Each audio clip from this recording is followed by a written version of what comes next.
Hello students, welcome to Rana classes. So आज हम class 12th physics के अंदर नया चैप्टर स्टार्ट कर रहे हैं, इलेक्ट्रोस्टैटिक फील्ड। इलेक्ट्रोस्टैटिक फील्ड जो होता है हमारे पास, मैंने आपको बताया था, इलेक्ट्रोस्टैटिक्स फिजिक्स की वो ब्रांच है जिसमें वो चार्जेस की रेस्ट में जो भी चीज़ें होती हैं उन सब की स्टडी करती है। दैट मीन्स वो ब्रांच फिजिक्स की जो स्टडी करती है चार्जेस के रेस्ट में होने वाली चीज़ों से।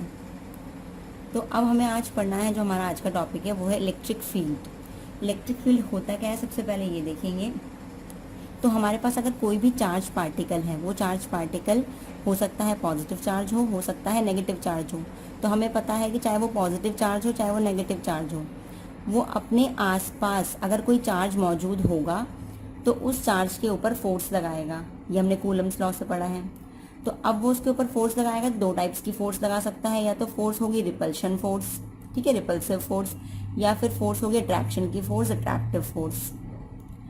दोनों में से कुछ भी लगा सकता है। तो जिस एरिया तक वो फोर्स लगाएगा, हो सकता है कि कोई भी चार्ज जो भी यहाँ पे मौजूद है वो बस इसी एरिया तक अपनी फोर्स लगाता है। अगर कोई चार्ज यहाँ पे होगा तो इसके ऊपर वो कोई फोर्स नहीं लगाएगा, ना ही अट्रैक्शन की और ना ही रिपल्शन की। दैट मीन्स ये जो एरिया है, जिस एरिया तक उसकी फोर्सेस काम करेंगी, वो एरिया कहलाएगा आपका इलेक्ट्रिक फील्ड। जैसे हम बात करें फील्ड की, फील्ड मतलब क्या होता है, अगर हम स्पोर्ट्स फील्ड की बात करें तो वो एरिया जहाँ पर हम खेलते हैं। तो ऐसे ही इलेक्ट्रिक फील्ड वो एरिया जहाँ तक कोई भी चार्ज अपने आसपास तक क्या लगा सकता है, या तो रिपल्शन की फोर्स या फिर अट्रैक्शन की फोर्स। तो हम सिंपल सी बात करें तो चार्ज पार्टिकल जिस एरिया तक उनकी जो फोर्स होती है वो एक्ट करेंगी, वो एरिया कहलाता है हमारा इलेक्ट्रिक फील्ड। तो अगर हम इसके डेफिनेशन की बात करें कि एग्जाम में कैसे लिखेंगे, तो a region around a charge particle, charge particle के अराउंड वो रीजन या किसी ऑब्जेक्ट के अराउंड वो region within which a force would be experience, जिस रीजन तक फोर्स एक्सपीरियंस की जा सकती है अदर चार्ज पार्टिकल के द्वारा या फिर किसी अदर ऑब्जेक्ट के द्वारा, वो रीजन कहलाएगा इलेक्ट्रिक फील्ड। तो आई थिंक आपको क्लियर होगा व्हाट इज इलेक्ट्रिक फील्ड। अब हम बात करेंगे इलेक्ट्रिक फील्ड के फॉर्मूले की। अगर हम इलेक्ट्रिक फील्ड का फॉर्मूला देना चाहते हैं तो इलेक्ट्रिक फील्ड होगा क्या, हम कर क्या रहे हैं, जो भी चार्ज इस चार्ज के आसपास होंगे उनके ऊपर फोर्स लगा रहे हैं। तो इलेक्ट्रिक फील्ड का फॉर्मूला होता है चार्ज के ऊपर फोर्स लगाना। अब हमें पता है फोर्स हमारी वेक्टर क्वांटिटी होती है, तो इस वजह से हमारी जो इलेक्ट्रिक फील्ड होगी वो भी वेक्टर क्वांटिटी होगी। और इलेक्ट्रिक फील्ड का फॉर्मूला होगा चार्ज के ऊपर फोर्स लगाना, दैट मीन्स एफ अपॉन में क्यू या क्यू नॉट, कोई भी हमारे पास चार्ज है तो चार्ज के ऊपर फोर्स लगाना ही इलेक्ट्रिक फील्ड होता है। और इलेक्ट्रिक फील्ड एक वेक्टर क्वांटिटी होती है। अब अगर हम इलेक्ट्रिक फील्ड की यूनिट की बात करें तो आप फॉर्मूले से ही यूनिट निकाल सकते हैं। फोर्स की यूनिट हमारे पास न्यूटन होती है और चार्ज की यूनिट होती है कूलम।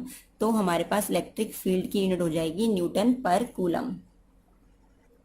अब नेक्स्ट टॉपिक है हमारा electric field intensity due to a charge particle. कोई एक चार्ज पार्टिकल है, उसकी वजह से क्या इलेक्ट्रिक फील्ड इंटेंसिटी लगेगी हमें। दैट मीन्स हमें ई की वैल्यू निकालनी है कि अगर किसी चार्ज पार्टिकल से किसी दूसरे चार्ज पार्टिकल पर अगर फोर्स लग रही है तो उसके ऊपर क्या इलेक्ट्रिक फील्ड इंटेंसिटी लगेगी।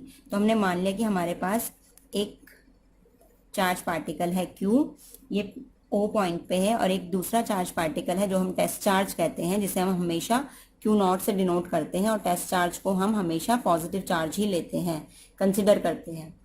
तो हमारे पास एक चार्ज पार्टिकल है Q और दूसरा चार्ज पार्टिकल जो टेस्ट चार्ज है हमारे पास वो है Q नॉट। अब हम देखेंगे कि जो ये एक चार्ज पार्टिकल है हमारे पास, ये इस चार्ज पार्टिकल पे क्या इलेक्ट्रिक फील्ड इंटेंसिटी लगाएगा, क्योंकि ये चार्ज पार्टिकल है और ये हमारे पास टेस्ट चार्ज है। तो ये चार्ज इस चार्ज पे क्या लगाएगा, फोर्स लगाएगा। अगर फोर्स लगाते हैं चार्ज के ऊपर तो क्या लगेगी, इलेक्ट्रिक फील्ड इंटेंसिटी लगेगी। तो वही हमें उसका फॉर्मूला कैलकुलेट करना है, electric field intensity due to a charge particle.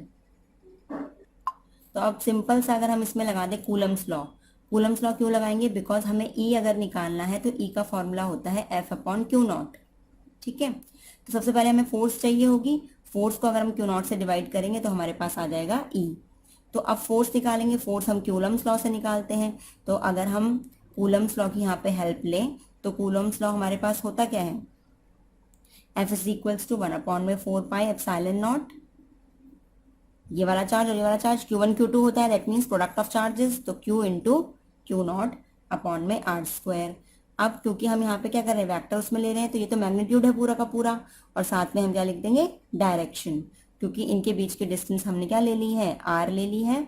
तो हमारे पास 1/4πε0 प्रोडक्ट ऑफ चार्जेस और डिस्टेंस का स्क्वायर, और ये तो हुआ मैग्नीट्यूड और साथ में डायरेक्शन, तो ये एफ की वैल्यू आ गई। अब इस एफ की वैल्यू को अगर हम क्यू नॉट से डिवाइड कर दे तो हमारे पास आ जाएगा ई। तो हमने एफ अपॉन में क्यू नॉट कर दिया है, क्यू नॉट से क्यू नॉट कैंसिल हो जाएगा, और हमारे पास जो इलेक्ट्रिक फील्ड इंटेंसिटी निकल के आएगी वो आएगी 1/4πε0 क्यू अपॉन में आर स्क्वायर, और ये आर वेक्टर। तो ये हमारे पास electric field intensity due to a charge particle calculate होके आ गई है।